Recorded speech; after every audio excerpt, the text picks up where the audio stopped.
Situé au beau milieu du village d'Eastman, le lac d'Argent constitue un attrait indéniable pour les nombreux villégiateurs qui séjournent dans la région des cantons de l'Est. Interdit de navigation aux bateaux à moteur à essence, le lac, d'une superficie d'environ 1 km², sert de terrain de jeu à tous les amateurs de natation, de kayak, de canot, de planche à voile ou encore de planche à pagaie. Tous y trouvent leur compte. Les nombreux échantillonnages d'eau prélevés par les bénévoles de l'Arpelat confirment la qualité des eaux du lac. Mais pour combien de temps? Le lac d'Argent, comme des dizaines d'autres en Estrie, en Outaouais et dans les Laurentides, est en effet victime d'un envahisseur sournois.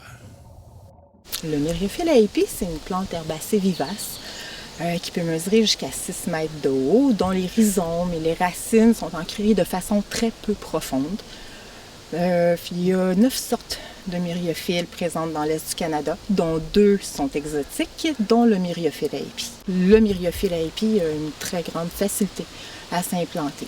Il y a 2 modes de reproduction, la reproduction sexuée et puis le mode de reproduction végétative. Donc, c'est-à-dire que la tige va se fragmenter à partir de la mi-juillet, puis va partir avec les courants et puis aller s'implanter ailleurs dans le cours d'eau. Il est possible de limiter la prolifération de cette plante exotique en prenant des précautions élémentaires, comme le fait de nettoyer son embarcation quand on arrive d'un autre plan d'eau, en évitant de circuler dans les zones où prospère le myriophylle et en ramassant les brins qui se détachent des plants, puisque ces brins n'auront aucun problème à reprendre racine au fond du lac et à poursuivre leur invasion. La coupure qu'engendre l'hélice de bateau fait en sorte que la plante a beaucoup plus de facilité à se multiplier dans le cours d'eau. Mais toutes ces mesures ne suffisent pas à régler le problème.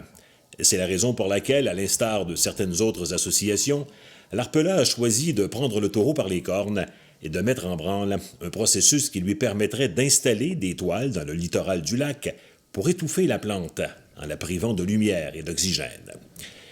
Dès lors, il nous a fallu faire réaliser des études pour bien identifier les plantes qui croissent dans le lac et leur emplacement précis.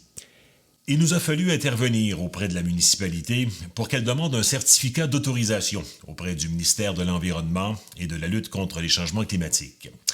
Parallèlement, nous avons multiplié les démarches pour obtenir le financement nécessaire à l'achat de toiles et d'une embarcation qui nous permettrait d'installer ces toiles. Il nous fallait par la suite choisir quel type de toile nous allions utiliser, des toiles de jute ou de matière synthétique. Dans notre cas, le choix s'est imposé de lui-même. Il nous fallait opter pour le synthétique, puisque le niveau du lac est abaissé à l'automne et que des toiles de jute laissées au fond du lac auraient été rapidement endommagées par les glaces. Ce n'est qu'en juin que nous avons reçu notre certificat d'autorisation, et c'est à partir de là que débute le travail manuel. Les toiles Aquascreen, autorisées par le ministère, se vendant en rouleaux de 100 pieds, il nous a fallu les couper en 2 pour en faciliter la manutention. Pour s'assurer qu'elles resteraient en place, il a fallu penser à lester ces toiles. Nous avons donc acheté des tiges de métal de 20 pieds que nous avons par la suite coupées en barres de 10 pieds, chanfreinées et insérées dans des ourlets que nous avons cousus à l'aide d'une machine à coudre industrielle. C'est bien d'avoir des toiles, mais encore faut-il être capable de les installer. Pour ce faire, nos bénévoles ont conçu une embarcation à nul autre pareille. Les Radicons, une plateforme de bois en forme de T déposée sur des barils de 45 gallons et dotée de 2 moteurs électriques, l'un servant à la poussée, l'autre à contrôler la dérive. Puis vint le grand jour. Le 15 juillet, après des centaines d'heures de préparation, nous allions finalement pouvoir procéder à l'installation de nos toiles, accompagnés par des plongeurs du Rappel, une coopérative de solidarité en protection de l'eau. L'opération ne s'est pas déroulée sans difficulté compte tenu du vent et du peu de manœuvrabilité de les Radicons. Mais néanmoins, nous avons réussi à disposer nos 40 toiles dans les zones les plus problématiques. Pendant toute la durée de l'opération, d'autres bénévoles voyaient recueillir les brins de myriophylle qui se détachaient des tiges pour éviter que nous déplacions le problème d'un endroit à un autre. Après un été d'activités nautiques diverses, il nous a fallu retirer nos toiles, encore une fois, grâce à l'apport de bénévoles et de plongeurs. Mais ce travail fut pour le moins stimulant, dans la mesure où il nous était facile de percevoir le fruit de nos efforts.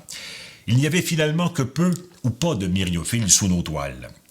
C'est en soi un résultat positif, mais il nous faudra voir cet été si la plante reprend vie dans les zones que nous avons traitées. Nous espérons plutôt que les plantes indigènes auront repris leur place pour favoriser l'affray des nombreuses espèces de poissons qui fréquentent le lac, ce que nous serons en mesure de vérifier au cours de l'été prochain. Restait à nettoyer ces toiles, à les assécher et à les entreposer, puisque toute l'opération sera à reprendre année après année. Tous ces efforts en valent-ils la chandelle? On pense que oui, dans la mesure où ça nous permettra de contrôler tant bien que mal la prolifération du myriophile, mais il ne faut pas non plus être naïf, son éradication totale semble pour l'instant illusoire, d'où l'importance de rester vigilant.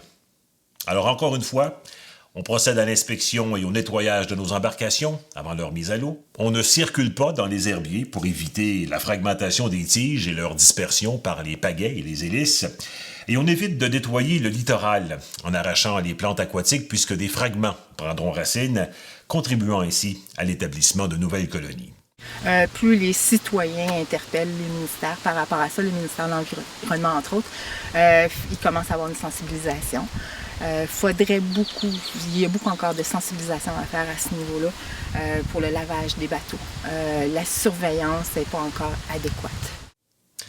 Il nous reste à remercier la municipalité d'Eastman pour sa généreuse contribution financière, nos commanditaires, bien sûr, dont vous retrouverez la liste sur notre site web, et tous ces bénévoles qui, jour après jour, consacrent des heures précieuses de leur temps pour le mieux-être de notre collectivité.